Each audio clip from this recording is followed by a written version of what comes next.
Assalamualaikum warahmatullahi wabarakatuh. Alhamdulillahi rabbil alamin. Wabihi nasta'in ala umurid dunya waddin. Wassalatu wassalamu ala asrafil anbiya'i wal mursalin wa ala alihi washabihi ajmain. Yang terhormat kepada Bapak Rizky Reynaldi Pramasya MA selaku dosen pengampu mata kuliah Green Economy and Trade. Dan tak lupa kepada teman-teman yang berbahagia. Pertama-tama marilah kita panjatkan kehadirat Allah Subhanahu wa taala karena kita masih diberikan nikmat berupa kesehatan sehingga kita masih bisa mengikuti perkuliahan pada hari ini. Sholawat serta salam senantiasa kita sanjungkan pada baginda Nabi Agung Muhammad SAW. Semoga kita kelak mendapatkan syafaatnya di yaumul akhir. Amin amin ya rabbal alamin. Kami dari kelompok 11 ingin menyampaikan materi yaitu pencemaran dan kebijakan pemerintah, di mana saya sendiri sebagai pemateri pertama.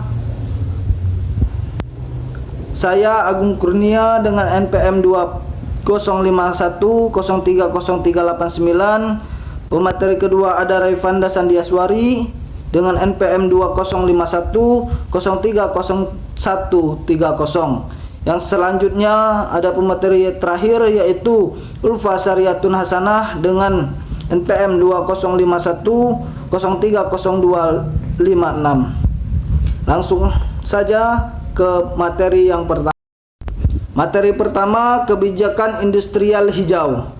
Definisi industri hijau.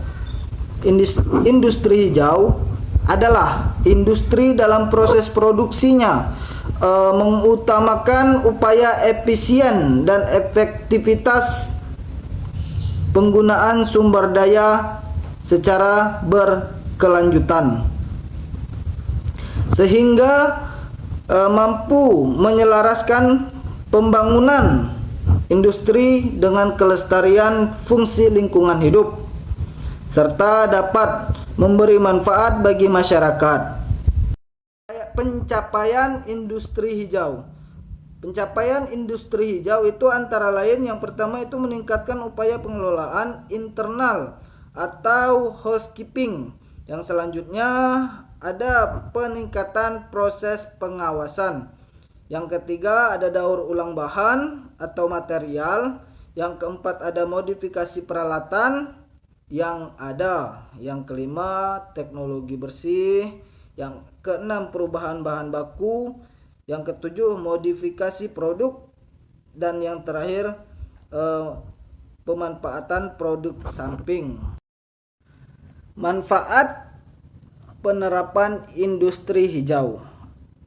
Ada beberapa manfaat dalam penerapan industri hijau, antara lain yaitu meningkatkan melalui peningkatan efisien sehingga mengurangi biaya operasi, mengurangi biaya pengelolaan limbah, dan mendapatkan tambahan pendapat dari produk hasil samping. Yang selanjutnya ada meningkatkan image perusahaan.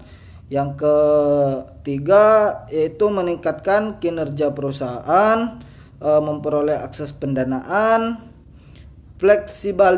fleksibilitas dalam regulasi, terbentuknya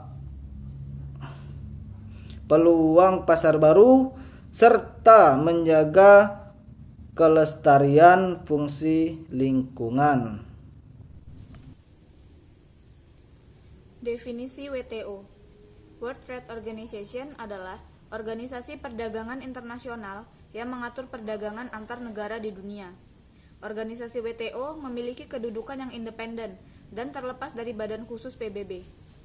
Pembentukan WTO berawal dari perundingan putaran Uruguay pada tahun 1986 sampai 1994. Tujuan WTO. Pembentukan WTO bertujuan untuk yang pertama, meningkatnya standar hidup masyarakat dunia. Yang kedua, menjamin lapangan kerja sepenuhnya. Yang ketiga, meningkatkan penghasilan secara realistis. Yang keempat, memperluas produksi dan perdagangan barang atau jasa. Yang kelima, melindungi sumber daya dunia dan lingkungan alam. Tugas pokok dan fungsi WTO. Yang pertama, mengelola perjanjian untuk perdagangan internasional. Yang kedua, menjadi forum untuk negosiasi perdagangan internasional. Yang ketiga, menangani sengketa perdagangan internasional. Yang keempat, mengawasi berjalannya kebijakan perdagangan nasional.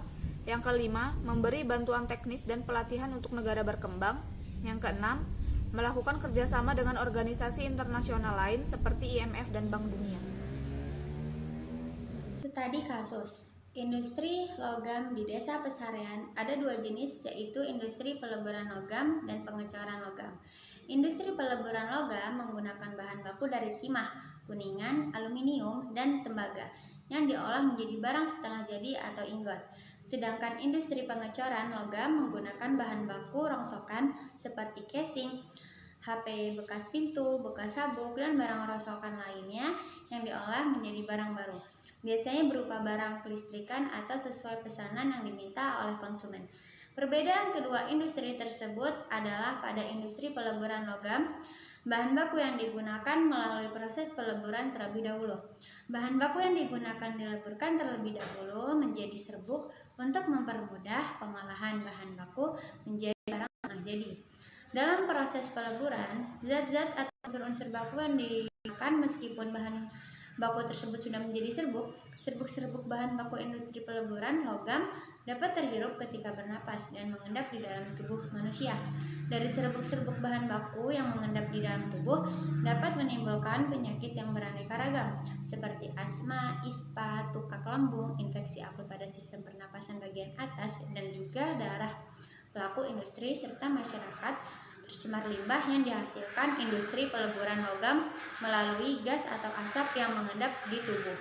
Untuk industri pengecoran logam tidak melalui proses peleburan sehingga tidak menyebabkan penyakit karena proses pengolahan bahan baku terbilang lebih ramah lingkungan dibandingkan dengan industri peleburan logam.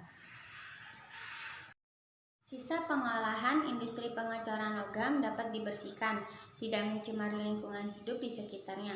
Proses pengolahan bahan baku yang sudah dileburkan pada industri peleburan logam menghasilkan asap atau gas yang pekat. Zat-zat kimia yang terkandung juga belum hilang sehingga menimbulkan bau yang sangat pekat dan menyengat. Terasa sangat sesak jika terhirup. Hal tersebut juga akan mengganggu pernapasan pekerja industri peleburan logam. Sisa pengolahan atau limbah industri peleburan logam berbentuk padat karena proses pengolahannya kering, tidak menggunakan air. Limbah yang dihasilkan mencemari lingkungan hidup yang di sekitarnya, termasuk pemukiman warga yang berada di dekat letak industri peleburan logam.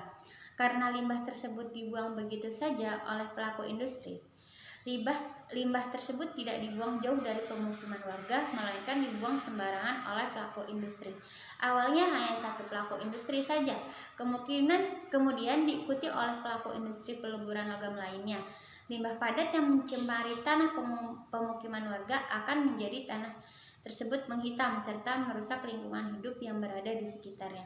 Selain mencemari tanah pemukiman warga, limbah industri peleburan logam juga mencemari makam Sunan Amangkurat yang berada di Desa Pasarean karena letak pusat industri peleburan logam dekat dengan makam Sunan Amangkurat. Sekian, terima kasih. Ya, itu tadi materi yang dapat kami sampaikan. Apabila terdapat kesalahan dalam penyampaian kata, kami mohon maaf. Kepada Allah kami mohon ampun. Allahumma fiq ila aqwamit thoriq. Wassalamualaikum warahmatullahi wabarakatuh.